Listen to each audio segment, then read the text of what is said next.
will break and sue for peace. I've been on the phone all day with our Arab allies, and quite the opposite is unfolding. So I'm here to tell you the good news for me is I think the regional partners, the Arab partners, are going to be more involved, not less. They're not going to break. They're going to get in the fight in a more direct way. And Iran made a major miscalculation by attacking Kuwait and Qatar and Saudi Arabia. The countries now are more intent than ever to end the threat forever. So what I see in the coming days is more capability directed at the regime that's non-American, more planes flying that are non-Americans, more missile capability brought to the fight by our allies. So the ability to inflict harm on the regime is going to increase, not just because we're more committed to ending this, because we're going to have more partners to do that. Now, so what's the goal here? The goal is to make sure that when this is over, this regime cannot build ballistic missiles to hit America or terrorize the region. That when this conflict is over, they cannot continue to support Hezbollah, Hamas, and the Houthis, the terrorist network, and they can never go back in the nuclear business. One of the things that really got President Trump going the most was after Midnight Hammer, we found that they were trying to regenerate their nuclear program. After basically months of negotiation, it was pretty clear that they're wedded to the capability they need to inflict terror, that the regime's goal is always to inflict terror and to push their religious agenda through force. And the missile buildup is designed to give them immunity in terms of developing their nuclear program. If we waited much longer, they're doing 100 a month. The idea of imminent threat to me is an odd thing. Who wants to let a homicidal maniac be able to get to the imminent stage of hurting you? If somebody is threatening my family, wants to rape your wife and burn down your house and kill your children, I don't want to wait till they get to the gun store and the gas station. Since 1979, this regime has been dedicated to chaos through their religious agenda. In 1983, 220 Marines were killed by Hezbollah in Lebanon, 18 sailors, 100 injured. Roadside bombs coming out of Iran have maimed and killed hundreds, if not thousands, of Americans. They mean it when they say death to America. I'm glad we didn't let it go further. I'm glad we didn't let them build more missiles. I'm glad we didn't let them regenerate after Midnight Hammer. So the idea that you're going to let a homicidal maniac get to the imminent stage, to me, is misplaced. So I've never felt better about how this ends. It's not if they fall, it's when they fall. It's not us alone, it's us with the region. Europe is now getting into the game. So I want to compliment President Trump for starting something that the world is now gravitating to. This regime is in its death throes. The amount of firepower coming in the next day or two from us is going to be overwhelming. And when you add to the mix the Arab capability, then it's going to be overwhelming. The demise of this regime is at hand, and the goal is to make sure they can never be a threat like they were before. How do you know that the next regime that may come in may not be more hardline than the last regime? I don't think 32,000 people went to their death to be hard-ass. That's really offensive to the people in the street, that they want a country that's more crazy. Why are they in the street? They don't like living under the Ayatollah. These people are not facing guns without arms because they like what's going on. To think that the protesters want more Ayatollah is really offensive to them. Here's what's going to happen. Just wait a minute. The idea of the Ayatollah being our friend is zero. The idea of the Ayatollah giving up his nuclear ambitions were zero. He's a religious fanatic. You could say that about Hitler. I bet somebody asked in 1935, what happened if we killed Hitler? God, I wish we'd have known. It will only get better. Now, what happens is up to the Iranian people. Not me, not anybody here. They have a chance to take their country back if this regime falls. And I think they want it back in a different way. The idea that these people would want the same thing after sacrificing really is short-sighted. It's offensive to them. So, to the world, to Europe, get behind the protesters. They're your best chance to have a stable Iran. They're not going to repeat the mistakes of the past, I don't believe. But if they do, we'll do what we did in the past. We'll deal with the threat. So the idea that you, like taking Hitler out, if somebody asked that in 1935 and say, let's don't do it, boy, was that a big mistake. It would be a big mistake to let this regime continue to march toward a nuclear weapon, to build more missiles. So the regime is going to fall, and what follows will be up to the Iranian people, and I think it's going to be better. And the biggest prize of all is that when they fall, I talked to Saudi Arabia today, when this regime collapses, there will be a sprint toward normalization. Bibi said last night that he wants to work with Saudi Arabia to take up where they left off under President Biden, and I want to give him credit for trying to expand the Abraham Accords to Saudi Israel, which is the biggest prize of all. So this regime is going to collapse. It's not if, it's when. And when that happens, there'll be a gateway to peace that no one ever envisioned. So President Trump, I'm glad you did it when you did it. If we waited much longer, we'd have a bigger threat on our hands, and we're on the verge of a new dawn. Senator Grant, is there a need at any point for Congress to take a vote or have any role here? Absolutely. Here's what I think. Normalization will require Congress. MBS wants a treaty of the United States. Well, that requires 67 votes. There may be a supplemental coming.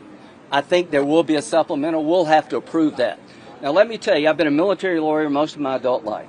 The War Powers Act has been viewed as unconstitutional by every president, Republican, Democrat, since its passage. Why?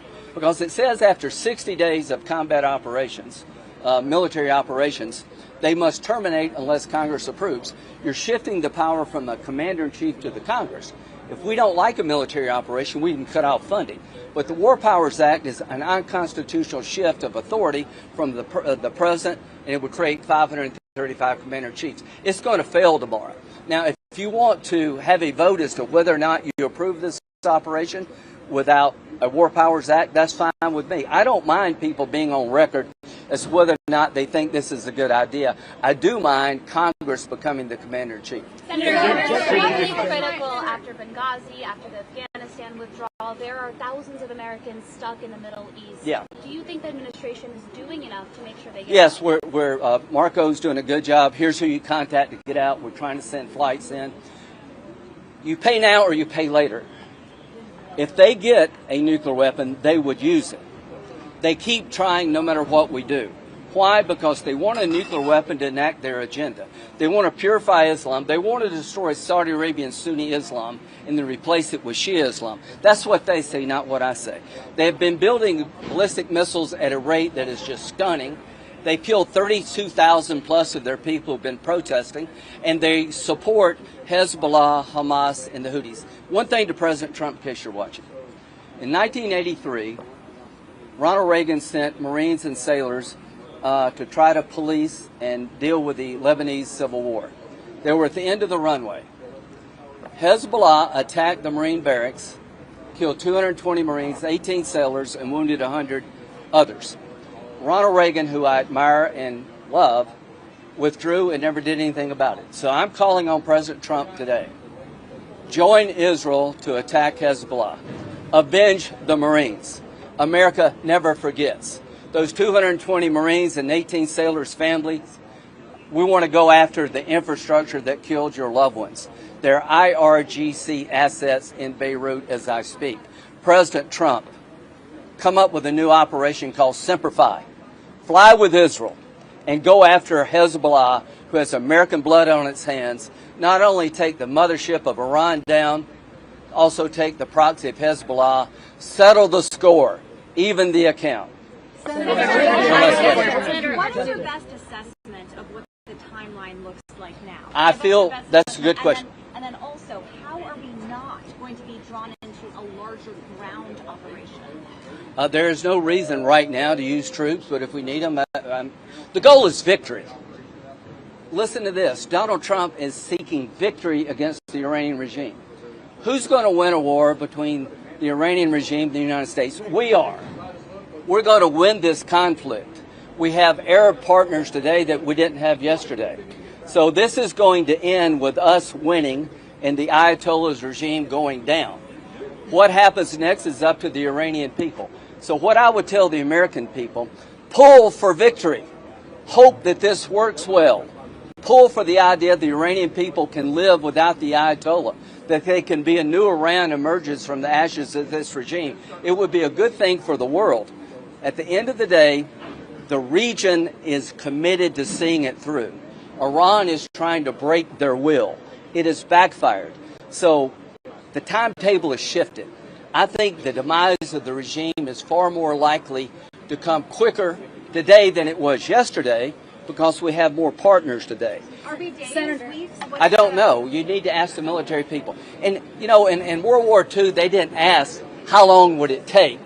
They said, we're going to go to Berlin, we're going to go Tokyo, we're going to protect our life. See, what you got to understand, that the regime in Iran would kill everybody in this room if they could. It's not about Republicans or Democrats. It's about Americans. They're religious fanatics. They want to kill all the Jews. They want to destroy Sunni Islam. They want to come after us. So we need to have the approach to this like we did in World War II. This is a terrible mothership of terrorism regime that's killed Americans since 1979, terrorized the region, and it's on the verge of collapse. And I want to congratulate Donald Trump and his team for putting together the most impressive military plan I have ever seen. What's coming in the coming days from us is going to be a lot bigger than it's been in the last couple of days. The Arabs are in the fight now, so stay tuned. What's coming toward the remnants of the regime is going to be overwhelming. The liberation of Iran is at hand. The gateway to peace is about to open. Things that I've been working on with President Biden can now materialize. The biggest prize in the region would be to end the Arab-Israeli conflict. That will never happen as long as Iran is around. October the 7th was designed to stop what President Biden and I were trying to do, build on the Abraham Accords. Iran's worst nightmare is the Arabs and the Israelis make peace, because they're not a peace-loving people. It's a cult of death. We're going to take up where we left off when this regime collapses. And I think the biggest prize of all from taking the regime down is that those who want to make peace in the region will be able to do it without being threatened by the mothership of terrorism. I don't know if there's anything left to be said. There is. He covered that. Can I ask? Yes. Who are the three candidates who the president had in mind as possible leaders of Iran? Did they know that they were candidates for this? Had he communicated with them? And how did they wind up getting killed in the offensive? I'm not going to get to specifics because some of that was classified, but I know there was some communications with hopeful, possible individuals that we could have a relationship with, and I wouldn't say that, you know, not all of them are still kicking. I would say that maybe there might be some, but some of that's classified. How did that happen? Sometimes you're at the wrong place at the wrong time. Are there measures Yes. being taken not to eliminate other possible alternatives to leadership? This is war, and we're taking out the threat. And if you're part of the threat, then you're a target. How did the administration describe the end game here?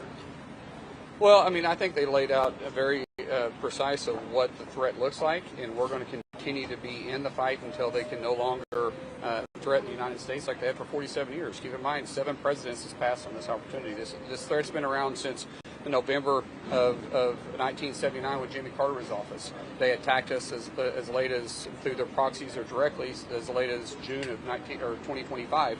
They've killed thousands or injured thousands of Americans for 47 years. As long as the threat is still there, we're going to continue to be going after them. Given that this could be a sustained campaign and that American service members are being killed, why didn't Congress vote to declare war? Your constitutional authority to declare war. Why didn't you do that? Let me ask you, why didn't the Democrats that's asking this same question demand that Barack Obama do that in 2016 when he bombed 6 countries and dropped 26,000 bombs from Syria to Pakistan? I'm talking about the same situation. The president under Article 2 has broad authorities to keep Americans' interests safe home and abroad. There's no question, not one of you guys can question the fact that they haven't killed through proxies or injured through proxies thousands of Americans for 47 years. This was a threat that no other president was willing to stand up against and eliminate like President Trump. So thank God he's finally got that back. Senator, the White House said. Senator Murray, after leaving upstairs with Democrats, said, "I've heard 5 different rationales and objectives about this war." Who said this? Senator Murray. Chris Murphy? Or Murray? No, Murray. Murray. Patty Murray. Patty Murray, yeah. What is your understanding of the objective here? I don't remember her asking a question while I was there, so I think the objective was pretty laid out. They want to make sure that the ability for them to strike us anywhere at any time is gone. No way they'll be able to make a nuclear weapon or enrich uranium again. To take out their navy so they can't disrupt commerce in the shipping lanes, and to take out their ability to restock and rebuild their missiles and drones. That's the objective here. We're going to eliminate the threat that's been threatening us for 47 years, and today's a weaker Iran than it has been in probably a decade. If we would have waited another year, this picture could look totally different, completely different. And so the opportunity and the timing was right, and we have a president in the office that had the backbone to do it. Senator, do you have any concerns about this Iran operation? Any at No. all? No, listen, what my concern is that we have lost thousands of individuals over 47 years, and we haven't done anything about it. This threat was not going away. I don't think anybody can argue that this regime needed to be removed. And what we have done now for the Iranian people is give them a choice. We gave them a choice to say, we want our country back. We want to go back to the country that we had prior to the Ayatollah in 1979. We want to go back to the country where we had women in the workplace, in the professional workplace. We want to go back to the era when we could have women elected to public office, go back to where the great riches that live in Iranian soil will be able to be shared with the mass people there, not just used to sponsor terror around the world. And so we're giving the Iranian people an opportunity to get their country back. At the same time, we're eliminating the threat that's been threatening the United States. Senator, if Iran Did you mention the objectives? Did they give you a sense of how long it would take to meet those objectives? No. Well, yes, but I'm not going to talk about a timeline. Senator, if Iran this won't be a drawn-out conflict, that American boots won't be needed on the ground, or do you believe they could be needed? We're not eliminating the options. We're going to continue to do whatever we can to eliminate this threat to the United States. Senator, if Iran posts I know. I got you a bunch of times. Let me get to people who haven't asked a question. Yeah, I go here and then I'll go there. Is there any point at which you feel like Congress should take a vote on this? Like, if you do support the operation, and why not vote to authorize force like if we did in Iraq and Afghanistan? I think that can be debatable, but we're not going to take away the authority of the President of the United States to be able to be the Commander-in-Chief and keep Americans' interest safe. That's the role of the Commander-in-Chief. We don't need 535 Commander-in-Chiefs. The Commander-in-Chief is the President of the United States, and he has a duty in Article 2 to be able to protect American interest, and he is initiating that, and he is doing that with great authority and great effect. Yes. Senator, there have been significant concerns about munition stockpiles. Senator Graham just talked about larger strikes over the next 2 days. Are there enough munitions for the next 2 days? I will tell you that on the briefing of that, we are in good shape. That's what they said. We're in good shape. I don't know where that came from, because you've never heard this administration. You haven't heard the Joint Chiefs. You haven't heard anybody bring up that concern. So that's some concern that's been planted by some, either unrational individual or left media that's throwing that out. We are in great shape. The president has everything at his disposal to be able to do what we need to do, and we'll continue to do so. Yes. You talked about giving the Iranian people this choice, but are you confident that enough of the regime and its infrastructure has been taken out in order to get the power back forward? I said this from the very push-go. My very first interview I did once this conflict started is that we're not fighting the war for the Iranian people. We're giving them an opportunity to fight their war. If they want to take back the country, they can do that. What we're doing is eliminating and weakening this administration or this regime, and then it's up to the rest of it. That's up to the Iranian people. This wasn't about regime change. If this was about regime change, we would have taken them out during the 12-day war. The president made it very clear, we know where you're at, and we could take you out if we chose to. We gave diplomacy an option, and diplomacy didn't work. Yes. Iranian people are watching you. What is your message to them? This is your time. This is your time. This is your country. You have a great country. We're not at war with you. We actually love you. You have an opportunity to get back to the country you used to have, and we want that relationship with you. We actually desire that relationship, to have that relationship we had prior to 1979, but it's up to you. This is your time. It's on your shoulders to win back your country. Senator, what is the plan for the nuclear sites? We've seen mostly conventional military sites. Well, I mean, we'd obliterated that during the 12-day war, but we know they were trying to rebuild it. We will not leave until we neutralize any threat that could possibly come back from the Iranian regime. God forbid they're still in office. All right? How challenging will it be to get at those ballistic? Yes. Administration administration underestimate the Iranian response, given that there was a scramble? No, we didn't underestimate anything. Do you think that the administration should have done more before this to evacuate Americans or give Americans We did everything we needed to do.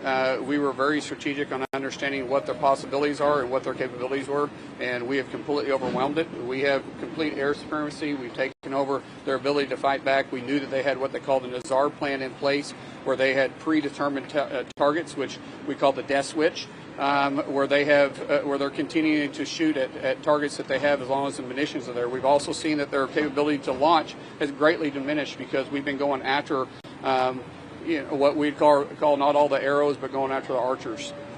Senator, did we talk about? You'll concede this is war. We haven't declared war. They declared war on us, but we haven't. War, Secretary Hicks said. Senator, we haven't declared. just now you said this is war. They called it war. What I was saying, okay, well that was a misspoke. But I was saying that they declared war on us, but war is ugly. It always has been ugly. But we're taking out a regime that's been trying to attack us for quite some time. But you're not conceding this is war. We have declared war. So if we haven't declared war, then I don't see that. The president hasn't asked us to declare war yet. But they have declared war on us. We're just simply fighting the threat that's been at our door for 47 years. Do you believe that ask could be coming, an ask from the president to declare war? I don't know if that's necessary because, as I said, we're not at war with the Iranian people. I made that very clear just a while ago when I was asked to talk directly to the Iranian people. I said we're not at war with you, we are done fighting against this murderous regime that's been nipping at our heels for 47 years and killing thousands of people. It's time to eliminate them. All right? What was the imminent talk about how to keep oil prices down?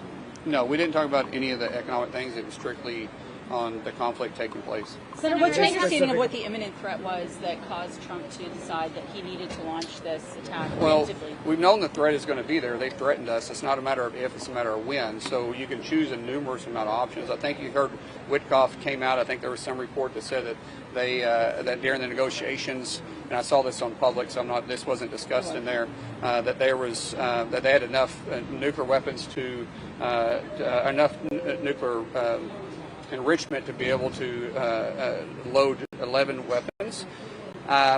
They were claiming that during the negotiations. I didn't ask that question in there, but we know that they were trying to reach us, and we know they continued to hit us. And so it wasn't a matter of if again; it was just a matter of when they did it. It wasn't like a specific thing, a specific imminent threat that you're aware of. Well, there may have been something discussed, but I'm not. If it was, I'm not going to discuss it here because it was classified. Did they specify what the next steps were, or were they general? Yes, they did specify.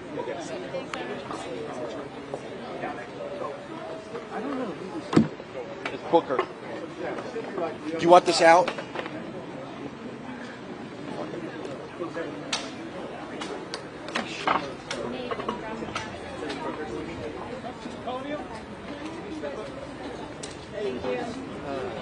Senator, can you explain how they explain what the imminent threat was that authorized Trump to act? I mean, the point is there was no imminent threat.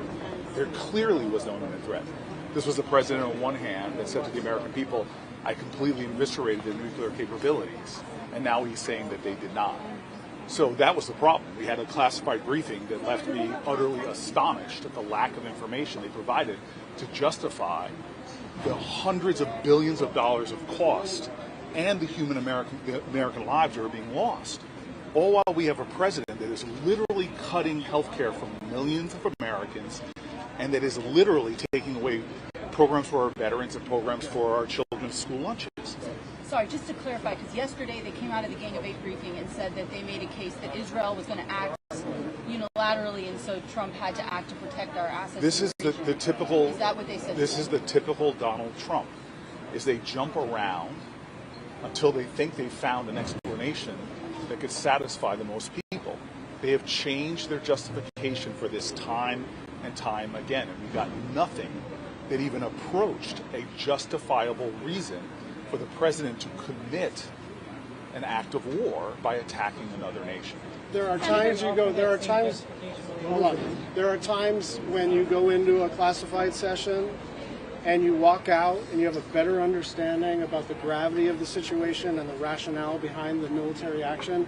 This is not one of those times. We remain as confused as the American people are. They have had 3 or 4 or 5 justifications for this act of war over the last 4 or 5 days, and nothing in this classified session alleviated that confusion. What immediate questions do you have? Mono, they offered no clear explanation of why we got into the war. They offered no clear endgame to this conflict. They have not answered the most basic questions. And the reality is, from securing nuclear fissile material to the challenges we were going to have in any kind of aftermath, to whether they're asking for regime change or not, the reality is they do not have an end game. They do not have a justification for getting into it. And this is a military action that's going to cost Americans hundreds of billions of dollars. At the same time, here at home, they're driving up costs from everything from gasoline to overall energy. They're taking away health care from millions of people. In what way is this justifying what he promised to do, which was not to get us into entanglements into foreign wars, as well as in making sure we're taking care of Americans' concerns about rising costs? And the last thing I just want to say is all of this is happening in the context of a president that continues to thrash the Constitution and not come to Congress for any kind of authorization for these. If the War Powers vote fails, what can Democrats do?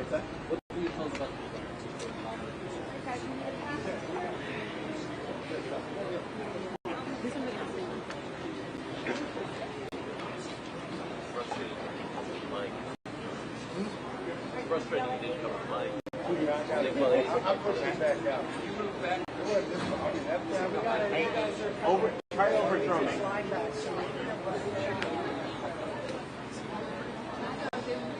Eddie, sorry about that. Thank you.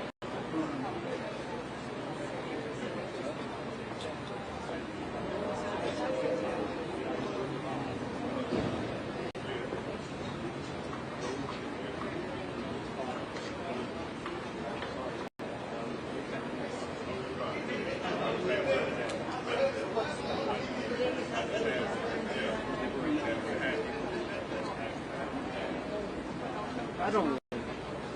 No, it doesn't really matter. I mean, it's like right here. I don't think they're going to be too many more. Yeah, it's good.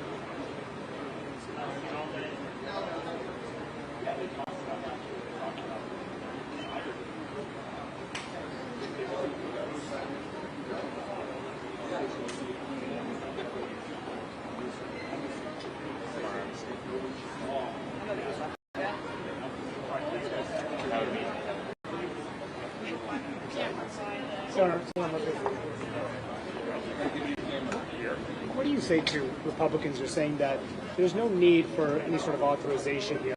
Because this is not unlike what happened in Libya, when there was no congressional authorization during those attacks, and Democrats didn't raise a fuss back then. We did raise a fuss. I mean, many of us publicly called for there to be a war authorization debate, so check the record. This is the most significant military action that this country has taken since the Iraq War. It is much bigger and will be much bigger than Libya. They told us in there that this is an open-ended operation that hasn't even really started in earnest yet. There will be more Americans killed. They refuse to take off the table the insertion of ground troops. This is going to make the operation in Libya look like child's play. There is no question this is war. They have contempt for the American people. They have contempt for the American people because they think that they can carry out the biggest war in the Middle East since Iraq and Afghanistan without a single vote, without a single discussion in the public. I was just shocked by the way in which they, A, are dismissing the role that the American people play in deciding when we go to war, and how clearly committed they are to an open-ended engagement with no end in sight. If the War Powers vote fails, what can Democrats do? What can Congress do to stop the president from engaging? We shouldn't be acting like this is business as usual. We shouldn't be proceeding to legislation, providing votes to proceed to legislation until they put an authorization for military force on the floor of the United States Senate. This is as serious as it gets. This is war and peace. They told us in that room that there are going to be more Americans that are going to die, that they are not in the short run going to be able to stop these drones that are going to continue to fly into the Middle East. We have to have a debate in the United States Senate on an authorization of military force. It will likely fail. It will likely fail, and we shouldn't be voting to proceed to other pieces of legislation until we get a debate on this deeply unpopular, immoral, and illegal war with Iran. Wouldn't the AMF of 2001 cover this anyway? No. Why not? No. I mean, we're talking about harboring. Senator Fetterman was just here, and I asked him why he's the only Democrat who's praising these strikes and also the only Democrat committed to voting against the War Powers Resolution. He said it's because I'm not afraid of my base. Well, the last poll said that 75% of the American public don't want war with Iran. The American people do not want the United States going back into war in the Middle East. The Republican base doesn't want this. The Democratic base doesn't want this. Independent voters don't want this. Nobody in America is asking for their gas prices, their grocery prices, their construction prices to go through the roof. Nobody's asking in this country for more American soldiers to die in a war of choice in the Middle East. This isn't a question of, a political analysis of one party versus another. This is the American people saying clearly they don't want this. That's why we should have a vote, because I think it's a really difficult vote, much more difficult than a war powers vote, for senators to go on the record and proactively say they want war with Iran. If that vote comes before the Senate, I don't think it can get passed. So you said they described an open-ended conflict. What can you say about the objective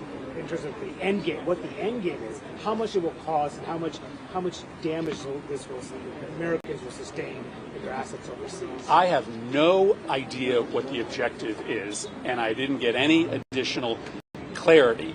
They said what they have said publicly, that they are going after certain weapons systems.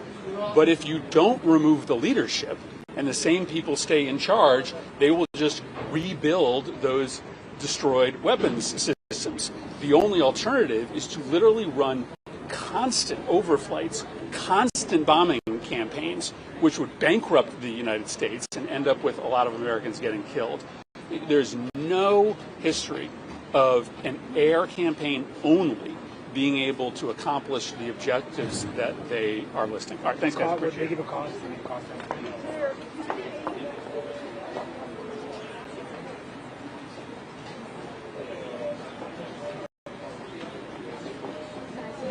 I'm the senior Democrat on defense appropriations, and I represent the state of Delaware, where the now 6 Americans who died in service to our nation will return sometime in the next 2 days. I expect that the Pentagon will come forward with a supplemental request for funding, and I will continue to support our troops and to make sure we are making all the investments we can to keep them and their families safe. But we need an open hearing so that you and the American people can get questions answered about the failures in planning that led to some of the challenges, the losses and mistakes in this war so far, so that we can get a clearer answer on how long this war will last and what its real objectives are, and so that we can get answers to the American people about how to get their loved ones out of harm's way. My office and many others is getting urgent calls from people who are stuck in the region, who are not currently able to get out, and there's more that must be done urgently to help civilians relocate out of harm's way, as long as we're being told that this war will continue indefinitely. Are there concerns about munitions stockpiles being low? Did they address that in there? That was discussed, but I won't get into that. And you said the failures. What failures specifically are you referring to that have already been experienced so far in this war? Look, I think the administration took months to assemble a third of our Navy in the region to plan for and prepare for a war with Iran. And I think a better job needed to have been done about informing, preparing, relocating our diplomats, the families, the civilians on our bases and facilities. They're moving quickly to try and relocate them now that the war has begun. But the way we got into this war I think put the principal decision in another country's hands rather than ours, and did not lead to preparations in advance of the war starting that protected as many Americans as possible. What is your understanding as to how much of the regime has actually been taken? I mean, just heard Mullen and Graham say that the Iranian people have the opportunity to fight for themselves, essentially. Is enough of the regime gone for them to do that? I'm stunned if they said that because, look, there's 1 million people in the Iranian security and military apparatus that are fully capable of repressing civilians who come out to protest in the streets. And I think we need to be careful about creating the mistaken impression that while we encourage the Iranian people to pursue a democratic form of government in the future, there's no clear commitment that I'm aware of for us to send any assistance, to send troops or to send arms that would allow them to actually defend themselves against a very aggressive Sorry, he said that Iranian the Iranian regime. people have the opportunity to rise up from within. Is enough of the regime gone for the Iranian people to do that? I've heard nothing that suggests that's the case. Have they picked a successor yet? I've heard nothing that clarifies what the plan. There is no clarity about the plans going forward. Senator, yesterday, Secretary Rubio said there is not a plan right now to facilitate the next iteration of an Iranian government. It's just military plan. That's critical. There is not a plan. Well, he said it's not part of their goals right now. Right. Does that? Those are two different statements. Does that comport with what you've heard in there, that the goal is purely military and it's not to facilitate a regime change or whatever comes next? This briefing was principally focused on military, the events of the last 100 hours, and where we are in terms of military objectives. There was not a robust discussion of political objectives. That is exactly the sort of thing that we need an open hearing about, because, as you remember, the war in Iraq had an initial phase that apparently went quite well, mission accomplished, and then turned into a regime building, nation building phase. That's where I think our greatest risk is, where the greatest risk for civilians in Iran is, and where the greatest lack of clarity in terms of planning and resources. I'll remind you, we used to have resources like Voice of America Farsi, like USAID's Middle East democracy programs that help support the opposition in authoritarian regimes in the region. For a variety of reasons, the chaos of Doge either substituted, defunded, suspended, or cut off those programs, and so there are not as many Iranians able to access the internet, able to communicate with each other, able to get reliable information, or informed about their options for trying to rise up today as there should be. Thank you all very much. Thank you.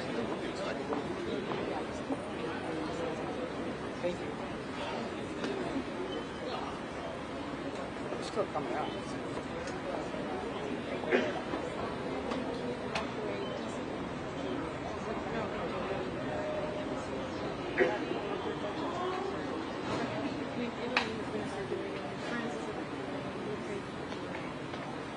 Good question. Okay.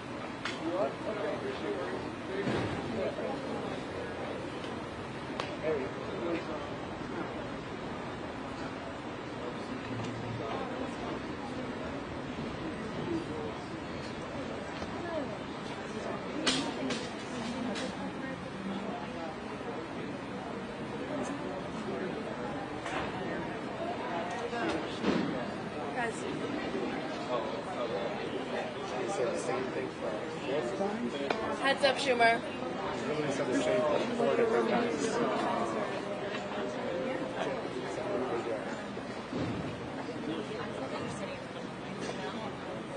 I just want to say